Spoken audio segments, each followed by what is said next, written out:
Welcome back to Demon of the Week. It is Saturday again, and today we are looking at Halphas, the 38th spirit of the Goetia. Welcome to my channel. You are entering the world of magic and mysticism with your host, Lee W. Johnson. Keep the lights on and help improve the channel by becoming a supporter for just $2.99 per month. Hit the join button. Okay, Halphas. You might want to take note of Halphas this week and Malphas next week.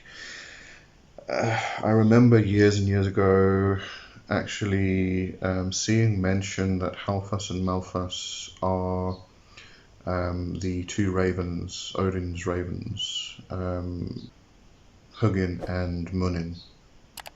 And I can't see any relation to what's mentioned in the Goetia with these two spirits, except that they are said to be birds, or they appear as birds. Halphas appears as a stock dove, and Malphas, if I remember correctly, appears as a crow.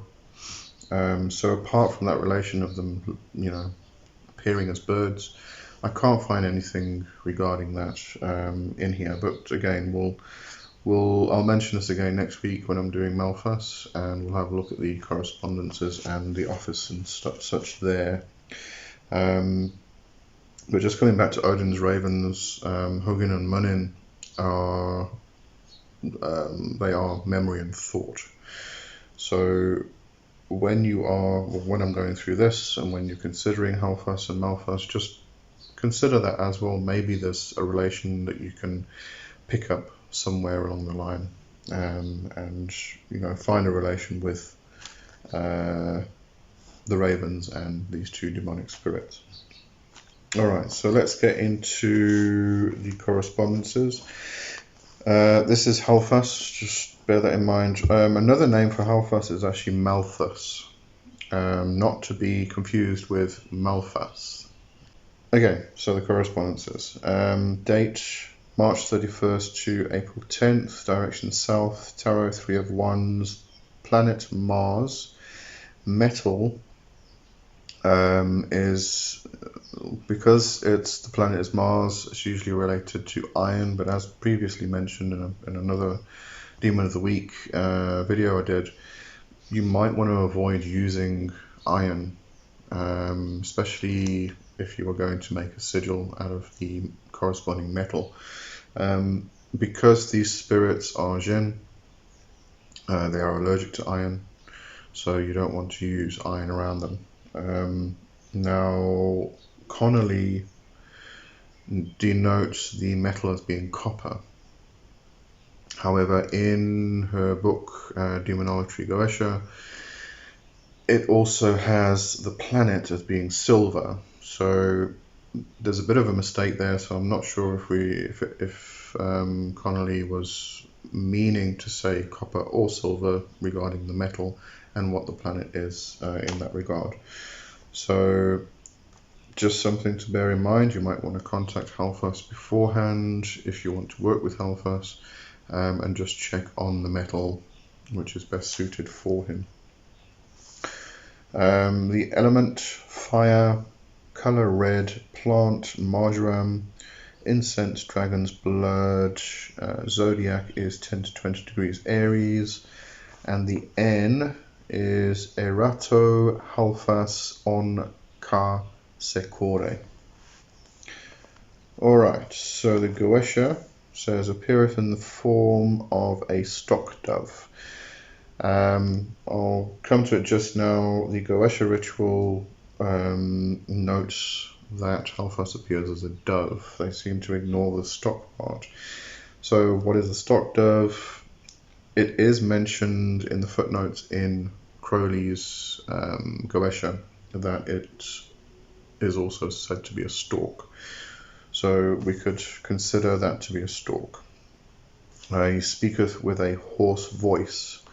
His office is to build up towers and to furnish them with ammunition and weapons, and to send men of war to places appointed. So men of war are warriors.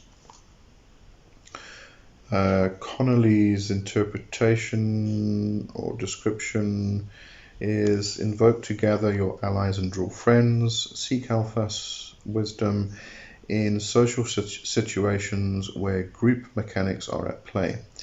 Wear his sigil to be well received and to command respect by those around you. Halphas is a good demon for supervisors and managers to work with to gain wisdom to how to lead.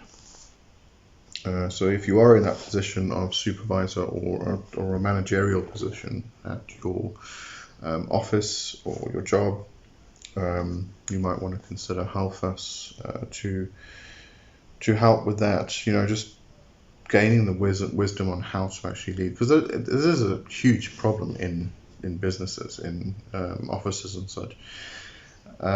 You know, a lot of people get managerial training. A lot of people don't. They just get put into this managerial position and they, you know, kind of expected to do the job, and they don't actually have the training. And there's a lot of nuance that goes with that, you know, how to actually lead properly. Everybody's different. Everybody reacts to things differently. And although it's kind of, you know, in a business office situation, it's kind of seen as this militant thing where the manager says the word and the workers do it without question. That's not how life works. That's not how things work.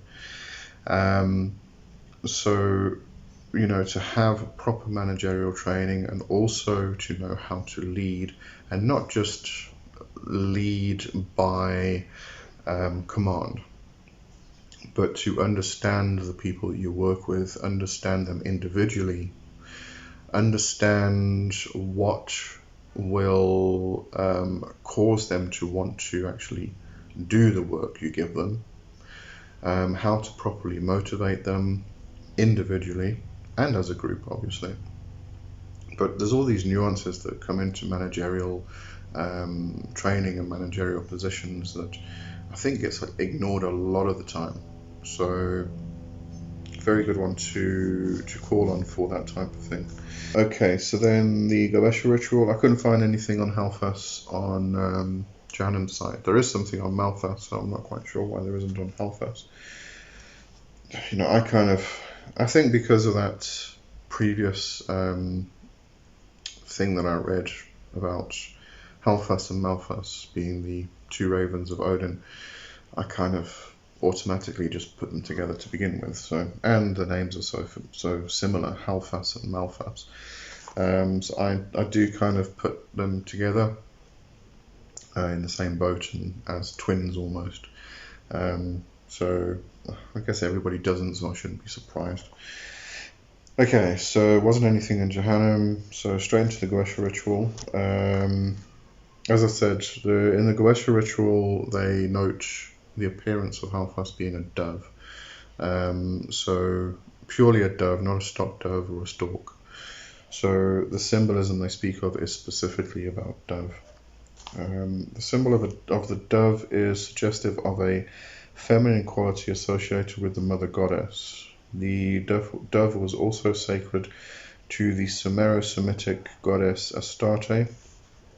The dove's attributes are the elements of the air and earth, representing the renewal of life. While manifesting as a dove, his intentions are military and masculine in character, which denotes a conflict in his essence. Halphas sends people to war, to places appointed, acting as a catalyst for internecine strife, employing violence as an essential success, and maintaining empires by timidity. Okay, so a very warlike spirit, but not in really precisely in the sense of causing war, or in, you know, I wouldn't say in a the aspect of cursing or things like that. This is about structure. It's about creating a strategy.